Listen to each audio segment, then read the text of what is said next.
Hello everyone, a very warm welcome to each and every one of you. My name is Pratik and I'll be taking up the news today discussion for 17th July. So as usual, let's start with the main headlines. The first news is Cabinet approves Prime Minister Dhan-Dhaanya Krishi Yojana. Second, UK's University of Southampton opens campus in India. Third, mitochondrial donation trial. Fourth, Agricultural Outlook 2025-2034 released by OECD and FAO. Fifth news, Gujarat's Banni grasslands ready to host cheetahs. And sixth news is increase in spread of glacial lakes. We'll also talk about some places in news where we have selected Syria. Along with that, we'll also talk about some quick updates. So let us first start with the major news of today, which is Cabinet approves PM Dhan-Dhaanya Krishi Yojana.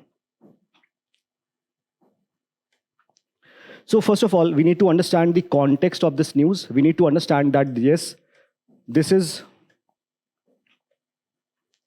very much important for India because India wants to become a Viksit Bharat by 2047.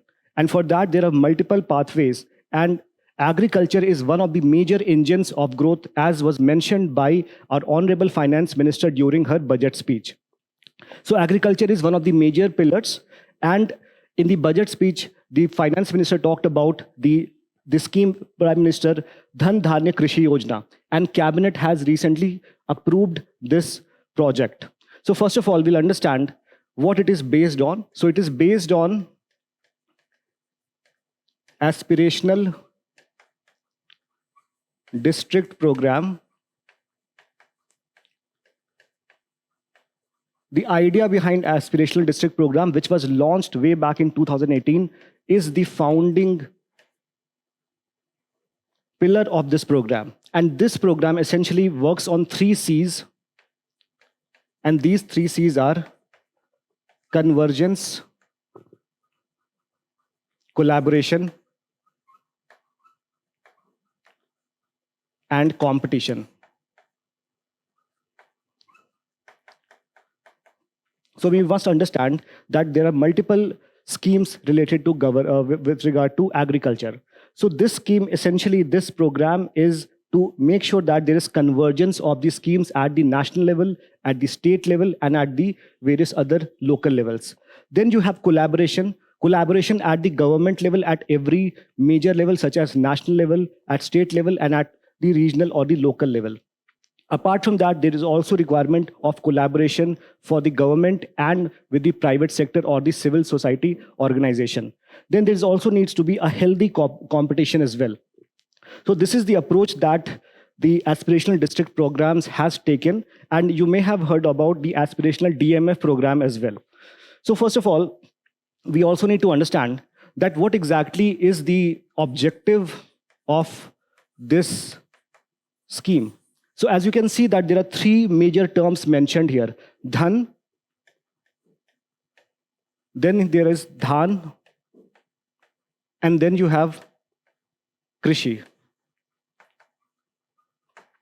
Dhan, basically, you can refer to it as cash, right? Dhan could be your crops, and Krishi is your agriculture or agricultural process. So for all of these terms, there are separate functions. So for cash, we have credit availability. So this program talks about credit facility, both short-term and long-term in form of Kisan credit cards. Then you have crops. So it talks about 2 things, crop diversification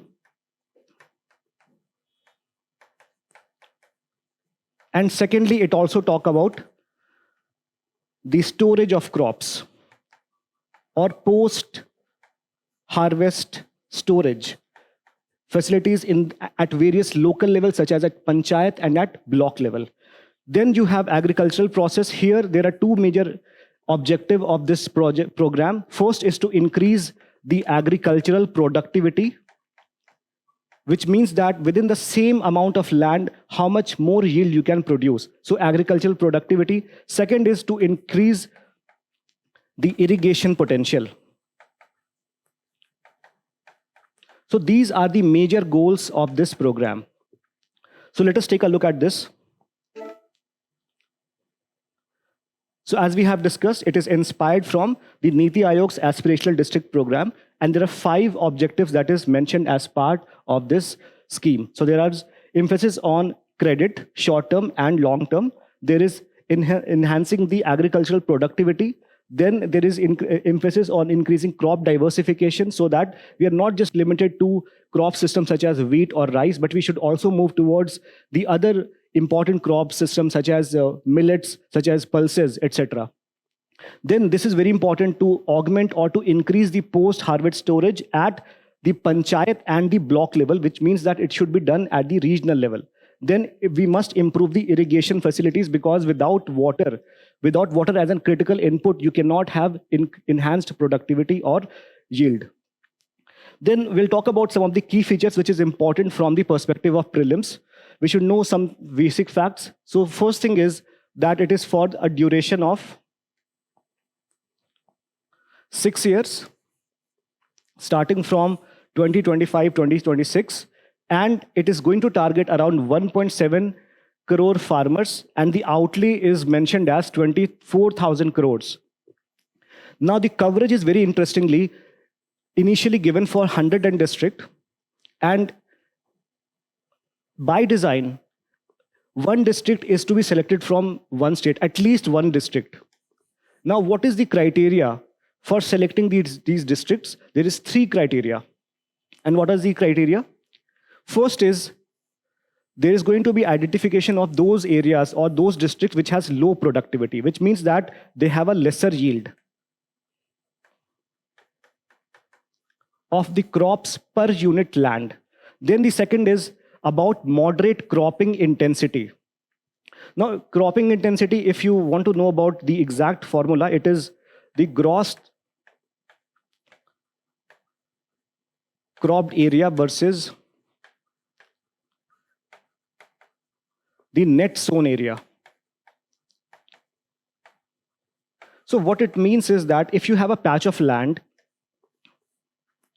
to what extent you are utilizing it, right? So in case you are utilizing, or in 1 year, if you are going for utilizing the same land for growing crops around the year, you are just using it for 1 crop per year, then the cropping intensity would be 100%.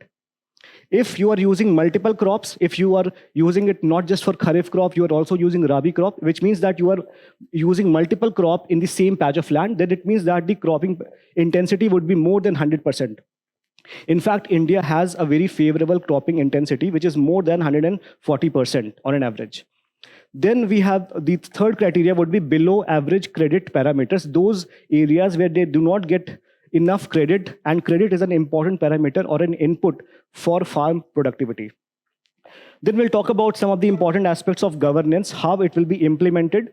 So there will be committees formed at various levels, at the district level, at the state level and national level, which will ensure that there is proper implementation of plan, and there is district plan which will be formed by the district collector, and there will be some of the farmers will also be part of this.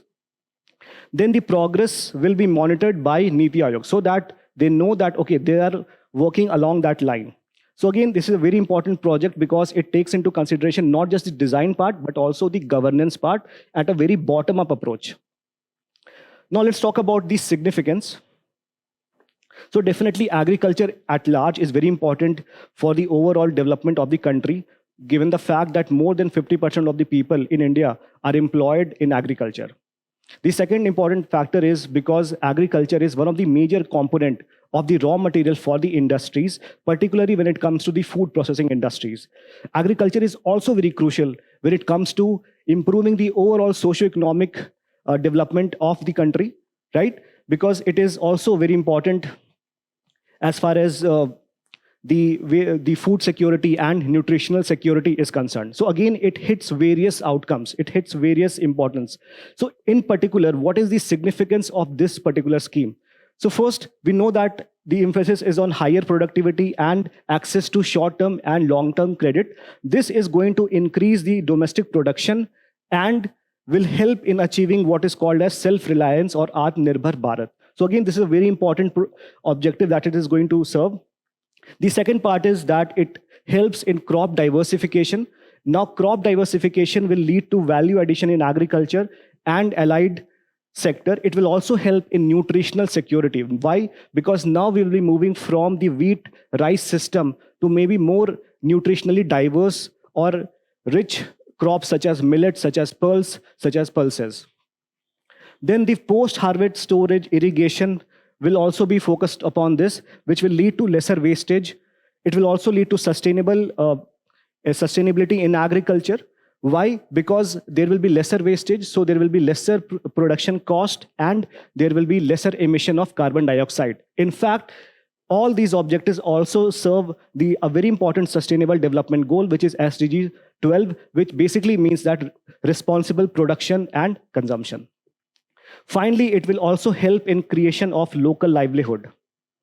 If you want to talk about the significance, and as a part of conclusion, we can say that as the indicators of these 100 districts improve, the national indicators will automatically show an upward trajectory. Why? Because we have taken those districts which are not performing well as per some of the parameters. So if their performance improves, then definitely our national indicators will also improve. So if you want to take a look at the previous year question associated from this, in fact, agriculture is one of the major component of Indian economy, especially in GS paper 3. And every year there are questions from crop diversification, from agricultural marketing. In fact, there are also essays that have come from agriculture. So this was an essay that was asked by UPSC in 2016, which was, farming has lost the ability to be a source of subsistence for majority of farmers in India. So in this essay, you have to talk about the various issues that farming is facing. And as a solution, you can also mention about this particular scheme. Let's now move to the second topic, which is UK's Southampton University, the first global university to open campus in India under the new UGC 2023 rules. Now, this university has been opened in Gurgaon. And here the important thing is we need to understand a couple of things. First is, from mains perspective, we need to understand the role of foreign educational institutions in India.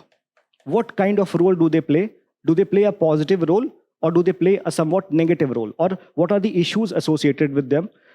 Then we need to also talk about the UGC guidelines as well, UGC rules of 2023 as well. What exactly they talk about? Because they are some way associated with the National Education Policy of 2020, right? So first we need to understand some of the basic facts, and then we'll talk about the major importance of the higher educational institutions as such. So first of all, we have to understand that higher education institution is a very important source of upward mobility in India.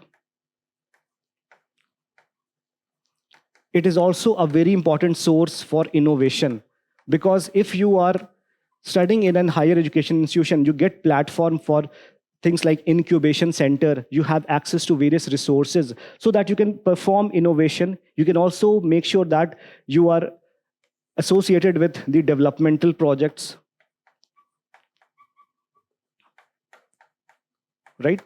And the higher education institutions will also help in attracting private investment. You can think example of Bangalore or Pune, where because of lot of private engineering colleges, a lot of software development happened because of that conducive area. So it definitely attracts private investment. So higher education institutions is very important. So when it comes to India's higher education status, we do have various centers of excellence as far as higher education institutes are concerned. But at the same time, there are certain problems with regard to the HEIs in India, in terms of access to education, in terms of cost, in terms of quality. In fact, multiple reports have come out which have suggested that many of the pass outs from the higher education institutions lack skill. right? And also there is another problem of brain drain, wherein a lot of students do not end up studying in India, but they end up going to abroad for their higher education institution. That because of that reason, government has decided to make such a certain policy that will attract higher education institutions in India itself. So here, there are a couple of facts that the UK's Southampton University has opened the campus in Gurugram under the University Grants Commission's Regulations 2023. This is in line with National Education Policy 2020. And what is that policy? It is basically to promote interdisciplinary way of teaching, right? Now, it's not that the UK's Southampton University is the first foreign university to open its campus in India. In fact, you had Australia's Deakin and Wollongong University had already opened campus in the Gift City, which is there in Gujarat. But the difference is that they are regulated under different parameter. They are regulated under International Financial Services Centers Authority guidelines, right? So what exactly is the UGC's setting up and operation of campuses of foreign higher education institutions in India regulation? So we need to know about certain things. So the objective is to facilitate entry of FEIs in India, which is foreign educational institutions in India. And the eligibility is that we want to have some high quality institutions which come and teach in India, right? For that purpose, we have decided that we will take up top 500 global university overall, or also with regard to certain subject specialization, right? So again, our focus is on attracting quality education institutions in India. And additionally, the regulation does not allow online or distance learning as a program, except that 10% of the learning can be provided through some online methodology, right? So these are some of the major basic criteria that you need to know to understand the regulation. Now let's talk about the benefits and challenges of opening the foreign campuses in India in general. So there are three major arguments. The first one is that there will be more access to global degrees, right? It will help in stopping the brain drain. Students will now have access to getting all these quality education or the foreign education in their hometowns or in the various areas. So it is again a very important benefit. The second one is that it will allow collaboration, collaborative research and innovation. Why? Because different universities work on different paradigm, right? There are some universities which are excellent when it comes to artificial intelligence. They are very excellent when it comes to research methodology. So definitely by collaborating with India, we can develop more innovative way of thinking. Then definitely it will lead to contribution in skill development and employability. Because they're aligned with the global industry standard, they will also help them to get jobs at various industry at the foreign level. Let's talk about some of the challenges as well. First is that there could be some cultural and operational differences because they may not be able to adapt to the India's socio-cultural context.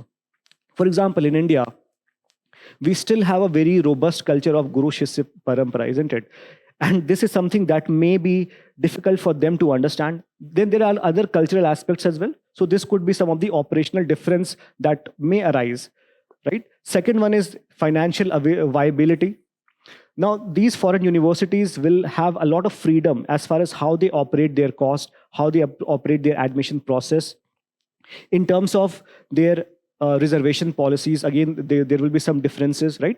So again, it may not have be financially viable for a lot of students to join these institutions. Thirdly, there is legal uncertainties in terms of land acquisition, in terms of labor laws, intellectual property rights. So again, we need to make sure that all these pain points are addressed properly.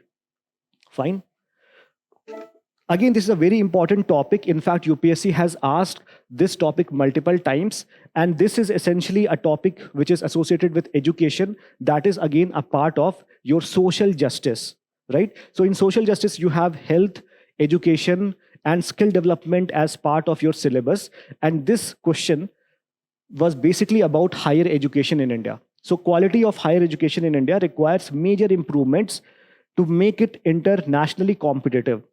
Do you think that the entry of foreign educational institutions would help improve the quality of higher and technical education in the country? Discuss.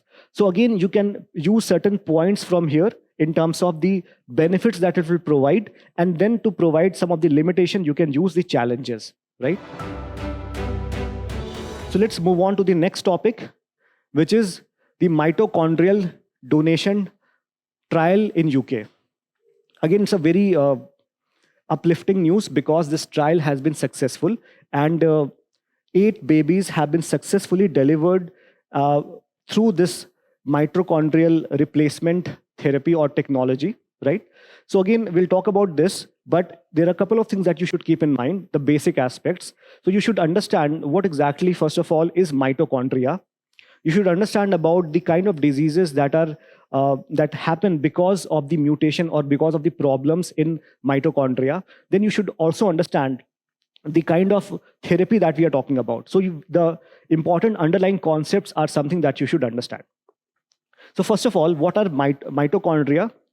So think of mitochondria as your battery cells. So battery cells power your various components or various electronic gadgets, right? So mitochondria is also like tiny power plants which are inside every cell in our body, and they generate more than 90% of energy in the cells. So what if your energy cell is not working? So again, if the mitochondria is not working, then there is definitely going to be some sort of abnormality, and the cells will not have enough energy and they'll begin to die. So this is very important component as far as functioning is concerned, functioning of the body is concerned. Then mitochondrial DNA. So again, interestingly, mitochondria also have their separate DNA apart from the nucleus, which also has their DNA. So there are 2 types of DNA here. You have mitochondrial DNA and you have nucleus DNA. But interestingly, the mitochondria DNA does not impact the physical characteristic, but it only affects the energy production, right? Next, what exactly happens when it comes to mitochondrial disease? So here what happens is that the mitochondria does not function in the way they are supposed to function, so the energy production is not that good, right? And this is basically a disease which is inherited, and it is inherited from the mother's side. Now, what is the way in which it can be addressed? So there's the technology that is used is mitochondrial donation or mitochondrial replacement therapy. It is also known as 3-parent baby method. So what happens is, it works on the principle of replacing a woman's abnormal mitochondrial DNA, empty DNA, with that of a donor's healthy one, right? So there are 3 elements, or there are 3 components here. The first component is your nuclear DNA from a man and the woman who is supposed to be the mother. So they are the mother and father. Sorry, father and mother. Then you have a mitochondria in an egg donated by a donor woman. Again, so we have the nuclear DNA from the parents, but the mitochondrial DNA is taken from the donor women, right? Since the child born will have 3 distinct genetic materials, so it is known as 3-parent baby. Fine. So in terms of the various techniques, you have spindles transfer and you have pro-nuclear transfer. Again, these technology depends when does the fertilization begin, or when does this process has taken place. So when it comes to pro-nuclear transfer technique, it is done after the fertilization. Fertilization basically means that there is interaction of eggs and sperm.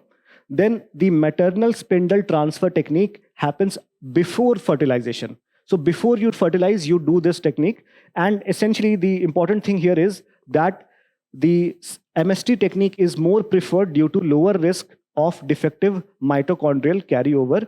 And here you have 5% carryover because you are doing it after fertilization. Fine. Okay, so that's it about this topic. Let's move on to the next topic, which is Agricultural Outlook 2025-2034 released by OECD FAO. Now this again, we had an earlier article which we talked about in terms of PM Dhan-Dhaanya Krishi Yojana. This article essentially talking about the change in the cropping pattern. change in the cropping pattern, and also because of the demand and because of supply, right? So this report essentially talks about what is the nature of the change of cropping pattern, and what exactly is going to be the implication of that. So here it talks about the importance of agricultural marketing. So we'll take a look about the major areas that they have highlighted. So they have talked about, first thing that they have talked about, that there is growing demand for meat and value added cereals, right, across all the areas, especially in the developing countries. They have also particularly mentioned about the importance or the growing demand for biofuels, which is projected to grow at close to 1%, which is 0.9% annually. And it is led by India, Brazil, and Indonesia. Then, in terms of cotton, global use has increased. India is set to overtake China as top producer. So, in all such backdrop, the important thing is that the agricultural marketing system plays a very important role as far as ensuring that farm produce reaches consumers effectively. Not just consumer effectively, agricultural marketing is also very crucial as far as giving adequate amount of money to the farmers, because otherwise, if agricultural marketing system is not robust, it will not lead to the sufficient compensation to the farmers, right? It will lead to wastage of food. It will also lead to poor quality of products that reach to the consumer, and it will also lead to food inflation. So we'll talk about some of the important agricultural marketing practices in India. So we have discussed what exactly it means. It means that all the activities and organizations which are engaged in the flow of farm produced good, along with goods and raw materials and the derivatives as well. For example, the food processing industries and whatever they use, that could be considered here, including the textile, farms to customer, from farm to customer. Now, what are the issues as far as India's agricultural marketing system is concerned? First is that we have fragmented markets, right? So we do not have a consolidated market. So the farmers are forced to sell their produce in various silos, right? So there is no major option for them to go and sell their produce in areas which are supposed to provide them with better remuneration. For example, if a Gujarat farmer wants to sell their goods in Bihar, right? And because Bihar has more demand for a particular product. But because of the constricted APMC laws, they will not be allowed to go and sell their produce there because of various other reasons. So they're forced to sell their produce at the local level where they will not get better price discovery. So this is basically about limited market access. Then the second thing is about weak infrastructure, which means that there is very little post-harvest storage. So if after harvest, farmers are forced to sell their produce, because if they do not sell their produce, the products will become bad and it will start rotting. So they have a limitation in terms of time. The second thing is there is absence of cold storage system, which would help store that product for a very substantial number of days. Then there is lack of nationally integrated market, which we're talking about, so that it prevents from better price discovery.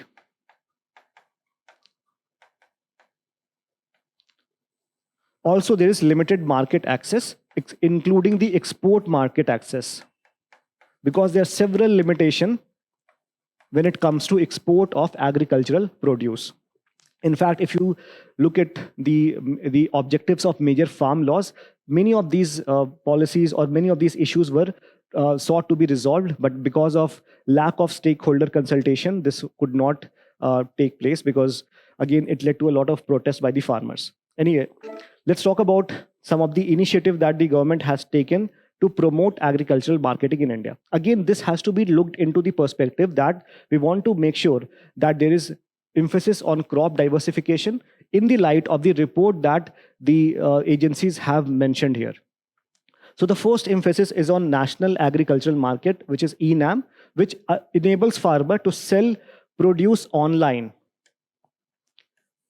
to buyers across multiple markets. This leads to better transparency and wider reach. Again, this can be used as part of e-technology in aid of farmers. You have a topic in the syllabus. So ENAM can be mentioned as one of the ways in which you can, the technology is helping the farmers. How it is helping the farmers? Through transparency in price discovery and wider reach. Second is, there is farmer producer organization.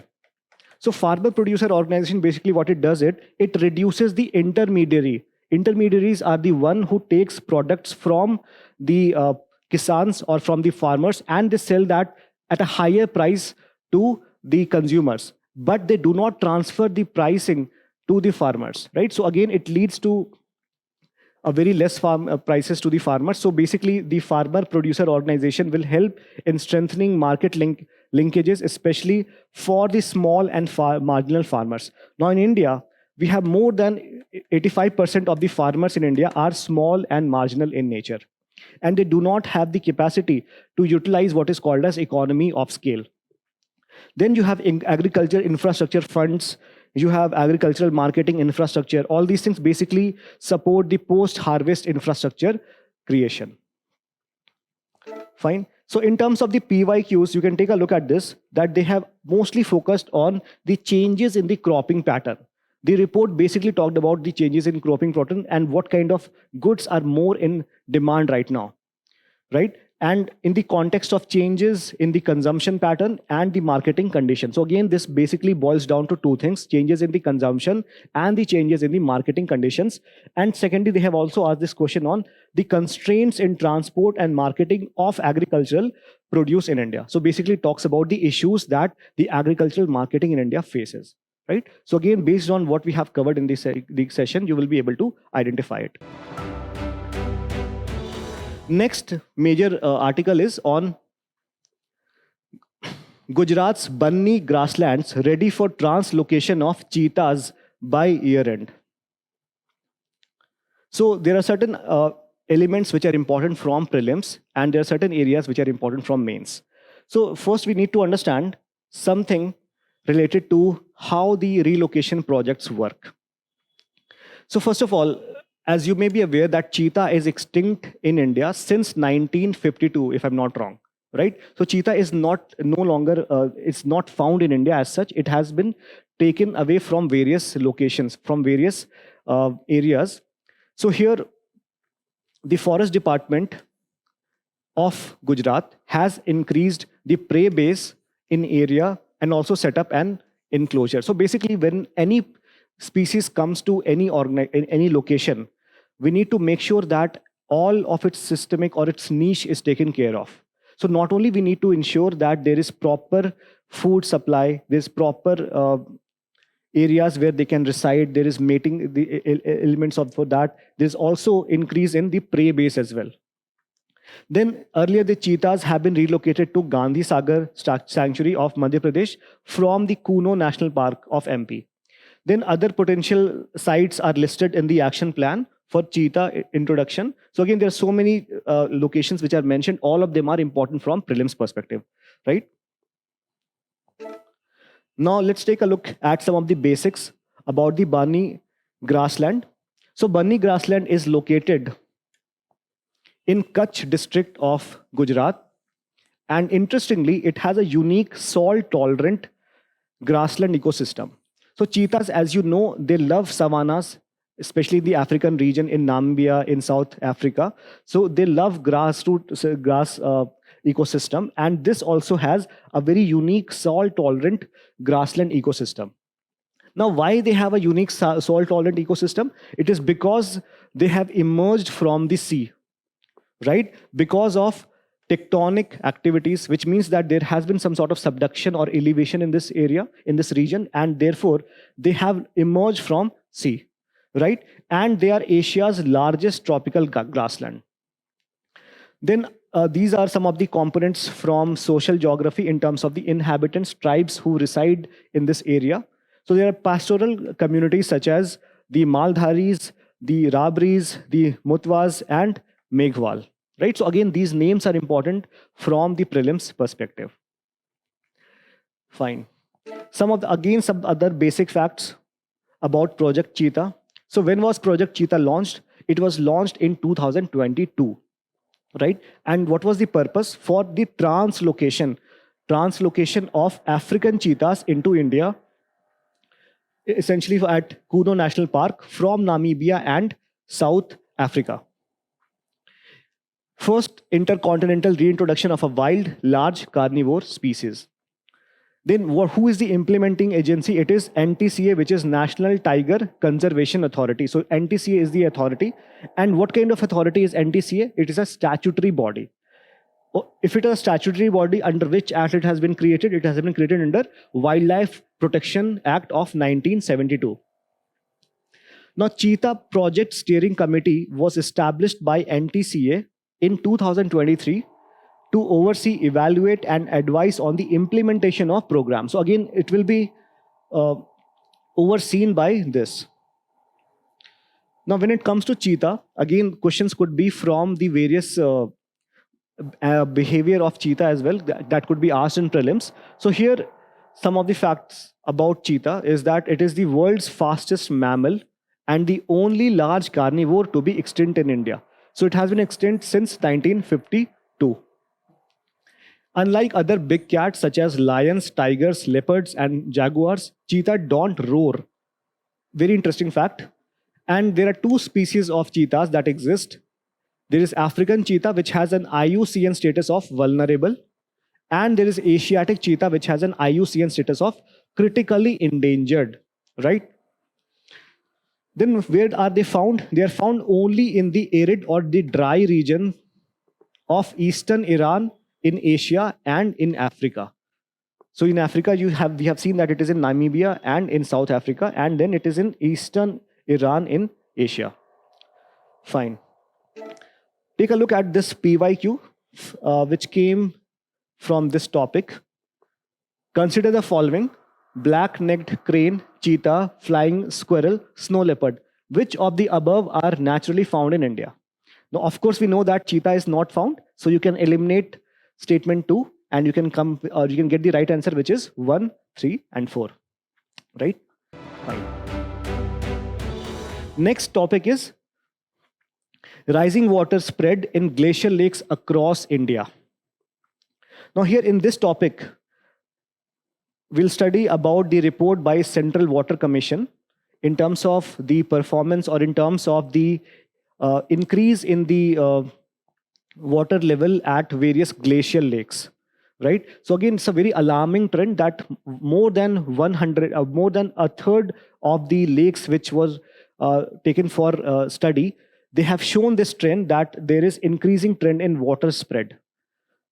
Now, what is the problem with this? We'll talk about it in terms of how they can lead to GLOF, glacial lake outburst flood, and what are the various ways in which they can be harmful. So we'll just take a look about some of the important other information here. That CWC monitors 902 glacial lakes and water bodies across states and transboundary areas using remote sensing. Okay, so this is the methodology that they use. And the 90 GLOF, which is Glacial Lake Outburst Flood Project based studies, are approved under the National GLOF Risk Mitigation Program. Now, the National GLOF Risk Mitigation Program is being implemented in 4 states. Which are those 4 states? We have Arunachal Pradesh, Himachal Pradesh, Sikkim, and Uttarakhand. Now, let's talk about some of the basics. What exactly is glacial lake and what exactly is glacial lake outburst flood?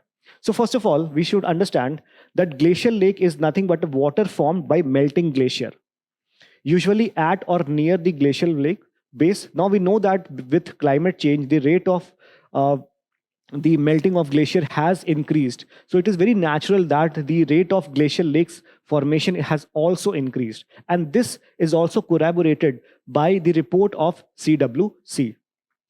When it comes to GLOF, which is basically a flood. So we have urban flood, we have rural flood, a lot of flood. So GLOF is also an example of a flooding system, but it results from the sudden and rapid release of water from a glacial lake, often caused by the failure of a moraine dam or ice dam. Okay, so when the dam is no longer able to contain the increased release of water, then what is basically which is arised is GLOF. Right. So where are they located? So they are commonly associated with glacial regions, of course, because these are GLOF, they will not be in arid regions, especially in mountainous areas with significant glacial activities, right? Example, in the Himalayas, in the Andes region, in the at the Alps region. So what are the impact of GLOF? So GLOF can result in devastating downstream flooding, right? Destruction of infrastructure and loss of life. And what are the triggering mechanism? So primary trigger for a GLOF is the collapse or breach of a moraine dam or ice dam holding back water in a glacial lake. So basically, because of the sudden impact of water, the pressure that happens in the dam level, the water starts to move across very fast. This leads to GLOF. Fine. Then these are the major causes of GLOF. First is glacial surging, which is the rapid, slow-term advance of a glacier. The term glacial is referred to indicate the slow progress of something, right? But sometimes the glacial can also move very fast, and this can lead to glacial surging, which recently was observed in Gilkey Glacier in Alaska as well. Secondly, there is moraine dam failure or ice dam failure, which basically result from collapse of unstable loose debris. For example, the South Lonak Lake in Sikkim. Then, of course, because of seismic activity or earthquake, it destabilizes the glacial structure. And because of human activity as well, for example, unplanned development, mining, deforestation, and emissions, they disrupt the drainage and slopes. So this is all about the major news. Now we'll move into the places in news. So in the place in news, we have Syria. So from places in news, there are two types of questions which are asked. First is they ask you the location in terms of with which countries that the particular country in news share its border from. Second type of question that is asked is why this particular place is in news. So why this place was in news? Because the violence erupted between Sunni Bedouin tribal fighters and Druze militias in Syria. Okay. Also, because there is ongoing fight between Iran on one hand and Israel on the other hand, and Syria has come into the crossfire as well. Now, what are the political features? It is located in the Middle East and is part of the Levant region. Again, it's a very important region because Levant basically means an uplifted region. Okay. And it's a French term. In Latin, it means to rise. And all the areas which is east of Mediterranean from Italy is considered to be part of Levant region. And here we can say that Turkey, Iran, Jordan, Iraq, Israel, all will be part of the Levant region. Then who are the bordering nations? We can see here, you have Turkey, you have Iraq, you have Lebanon, you have Israel, you have Jordan. Right? So these are the major bordering countries. And what are the bordering water bodies? You have Mediterranean Sea. That is correct, but not Black Sea. Fine. And what are the important geographical features? It has one of the important river, which is called Euphrates. Its area include territory in the Golan Heights. In fact, UPSC asked a question on Golan Heights as well, asking where is it located? And it was occupied by Israel since 1967. War. Next, we'll talk about some of the quick updates. Starting off, we have the news on Pacific Ring of Fire. So what is the inciting incident here? So there was a 7.3 magnitude earthquake strikes was found in Alaska, Alaska is part of the seismically active Pacific Ring of Fire.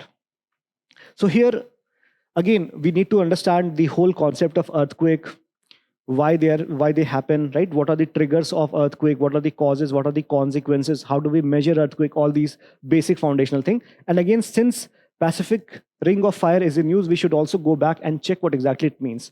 So Pacific Ring of Fire is this part. This part is called Pacific Ring of Fire.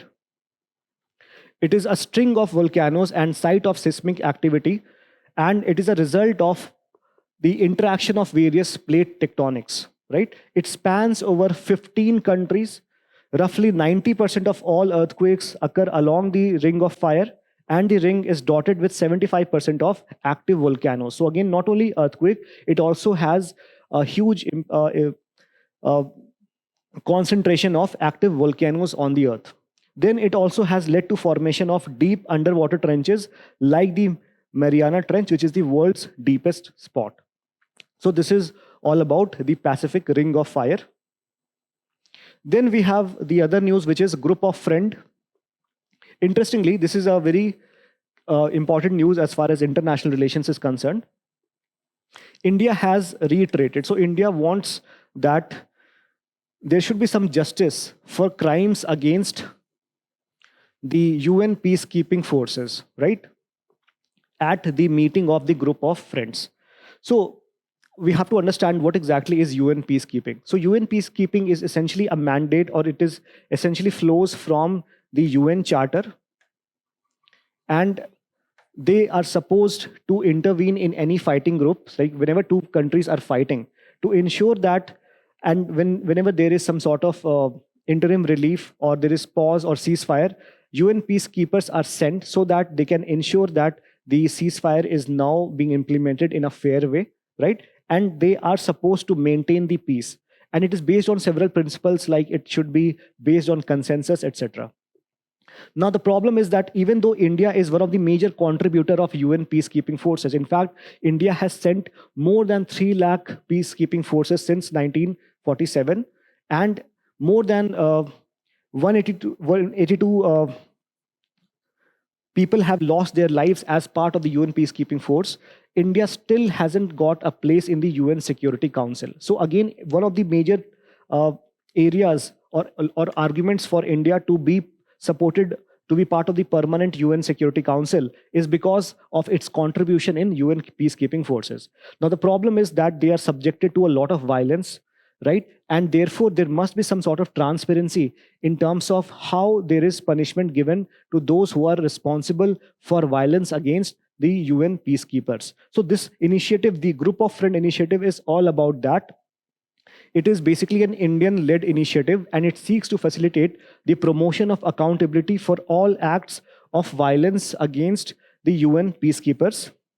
It was launched in 2022 and under the resolution of 2589. The group is a driving force of United Nations Alliance of Civilizations, which is also known as UNAOC, and plays a vital role in the strategic planning and implementation process. Okay. Next, we'll talk about the ground penetration radar technology, GPR technology. Now, why it is in news? Because a team from IIT Kanpur has used this technology to detect ancient Buddhist stupas and buried structure in Haryana, especially in the Yamuna Nagar district. Right? So again, this has a very profound impact in terms of how various ancient and the other architectural aspects can be discovered in India, right? So again, this becomes very important. So we need to understand. So this is basically at the intersection of art and culture, and at the and science and technology. So Buddhist stupas are part of your art and culture, and the technology itself is part of your science and technology. So radar essentially works on the detection of objects, right? In terms of how they are moving, and in terms of their direction and all those things. So again, the GPR technology is an application of radar at the ground level, at the subsurface level, right? So it's a high resolution geophysical method that uses high frequency electromagnetic waves to detect underground features, because it is very difficult to understand what exactly is there at the underground level.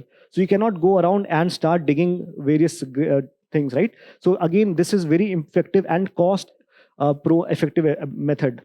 So waves here are reflected, they are refracted or scattered based on the subsurface material, soil, rock, buried object, right? So again, here you have law of reflection, law of refraction, all these things will come into picture. Then the depth range is also measured So what exactly are the application? It is helped to detect the bedrock water table. Again, so all these application is there. So again, it can be used to detect the soil layers. It can help to detect the buried stream, channels, cavities, and fractures, etc. So again, it's a very useful technology. And one of the technology, again, we have discussed how it intersects at the cultural level. Next, we'll discuss about the Tribe Genome Project initiative, which was recently launched in Gujarat. And the purpose was that it wants to tackle the inherited diseases like your sickle cell anemia, thalassemia, and certain other hereditary cancers, right? So again, this is a very important initiative. And what is the objective here? To identify the genetic health risk. What kind of risk are transferred from one generation to other generation, and it enable precision healthcare, because if you are aware of exactly what is the problem, then you will be able to provide specific diagnosis and specific solution and this is especially for the tribal population. The scope is that it will sequence the genomes of 2,000 individuals from tribal communities across 7 districts in the state. So now we have recently talked about the Kutch district of Gujarat, and where how different kinds of communities reside there. So maybe they will also be part of this. Then it is implemented by the Gujarat Biotechnology Resource Center, GBRC. What is the focus? The focus is on early detection. Because if you have detected something in an early stage, then the intervention becomes more effective and it becomes more specific. It becomes more targeted as well. Fine. So let's move to the next topic, which is earthquake swarm. What was the news? It was observed that lava erupted from a massive fissure in Iceland after a series of powerful earthquake swarms attack. Right? So basically what happened in Iceland was that a lot of small intensive earthquakes started to happen in Iceland, and this phenomena essentially is called as earthquake swarm. So here you have sequence of many earthquakes that occur in a relatively short period of time. They can last weeks. Why? Because they're operating at various levels and produce many thousands of earthquakes. So again, the intensity can be different, and it is observed in volcanic environments, hypothermal systems, and other active geothermal areas. So essentially, here, even though we know that earthquakes essentially happen because of the movement of the plate, because of plate tectonics, right? But here, for earthquake swarm, the essential condition is the volcanic environment, and this is the precise reason why earthquake swarm happened in Iceland. So one of the reasons was presence of mantle plume beneath it. So mantle plume basically is the presence of some gaseous or the liquid which can initiate what is called as convectional movement. And this is also hypothesized, or it is also given as a reason for the plate movements as well, right? And UPSC also asked a question on mantle plume as well, right? So Iceland experienced volcanic activity at the intersection of both a mantle plume and tectonic boundary. So here the question that could be asked from you would be, why does Iceland suffer from, or why does Iceland is prone to earthquake? So the reasons which you will give here will be completely different as that would be given for, say, Alaska, because Alaska also suffered an earthquake of 7.3 magnitude. But the reason there was different because it was partly present in the Pacific Ring of Fire. But here it is because of the presence of mantle plume. Fine. The next article is about right to rehabilitation. So here, in a very recent judgment, Supreme Court has mentioned or has said that right to rehabilitation is not a fundamental right. Not a fundamental right under Article 21 of the Constitution. So what is the basic or the background here? So some of the property owners from Haryana whose land were taken away by the government they approached the Supreme Court and they wanted to be rehabilitated in lieu of the property that was acquired by the state. So Supreme Court took a decision that yes, you are liable for compensation. So the state can give you certain money in exchange of the land that it has taken for some public purpose, but it is not bound to provide settlement or rehabilitation as well. So as because the right to rehabilitation is not part of fundamental right.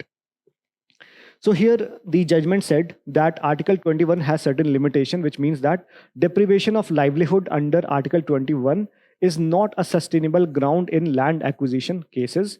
Secondly, the compensation in the compensation versus rehabilitation debate, if the state is providing you fair compensation, fair means it is linked to market prices, then and it is guaranteed, then rehabilitation is beyond legal provisions.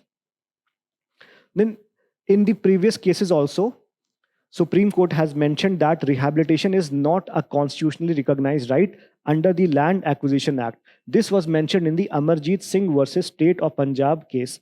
Also in the Narmada Bachao Andolan case, which was also happening, here Supreme Court mentioned that the state cannot be compelled to provide alternative accommodations in the state of MP versus Narmada Bachao Andolan, even though it is desirable, but it is not often possible for the state to provide you compensatory rehabilitation. So compensation is fine. The monetary compensation will be provided by the state, but the rehabilitation part will not be provided as part of fundamental right. Next, we'll discuss this topic, coronal mass ejection CMEs. Astronomers have revealed the story behind powerful coronal mass ejections sparkling rare northern lights over Ladakh. So northern lights is essentially associated with Scandinavian countries, those countries which are near the poles, because they see a lot of coronal activities, right? But it was also seen in Ladakh sometimes back. So they have given a report that talked about the various scientific reasons why it happens. But more importantly, we need to be aware about the concept of CMEs or coronal mass ejections. So what exactly are they? So they are large expulsions or release of plasma and magnetic field from the sun's corona or the outer surface or outer atmosphere. They can eject billions of tons of coronal mass material and carry an embedded magnetic material. And what are their impacts? They lead to geomagnetic storms capable of disrupting satellite operations. So again, they can have a very devastating impact as far as navigation is concerned, or as far as part of any activity which is linked with satellite operations. Then it can also hamper the communication systems and the power grids as well. Fine. Next, you have Common Service Center. So this is in news because the Common Service Center, they celebrated the 10 years of Digital India. And in lieu of that, they announced free training, free AI training, artificial intelligence training of 10 lakh individuals. And they will be prioritizing that with the village level entrepreneurs, right? So here, there are two specific terms that we need to focus upon. First, we need to talk about what exactly is a common service center, what are their functions, and then we need to talk about what exactly is or who exactly are the village level entrepreneurs. So in terms of the common service center, they were established under the Ministry of Electronics and Information Technology way back in early 2000s, right? Their vision or their objective is to deliver digital services to the last mile. Because one of the problems of digital service in India is that there is lack of penetration of digital service at the last mile level, and also this leads to what is called as digital divide. So they provide digital services to the last mile and to create a robust ICT-based network across India. Right? So this is basically they provide last mile connectivity. Secondly, what are the key services that they offer? They provide Aadhaar enrollment and update. They provide you with PAN card processing, passport applications, banking and insurance level at the local, at the regional level. Now, village level entrepreneurs are essentially those entrepreneurs or those workers who are part of these provision of these services, they play a key role in delivering your digital services at the grassroots level. And as per CSE, they will be given priority for the free AI training. So this is all about the news for today. Now, some questions will pop up on your screen. Make sure that you solve those questions. And even if you do not get those questions right, it's totally fine. And once you are done with that, make sure you go back and check the News Today printed document. And you can also further fine-tune your preparation through our Digital Current Affairs initiative. With that, I bid you all the best. Thank you so much.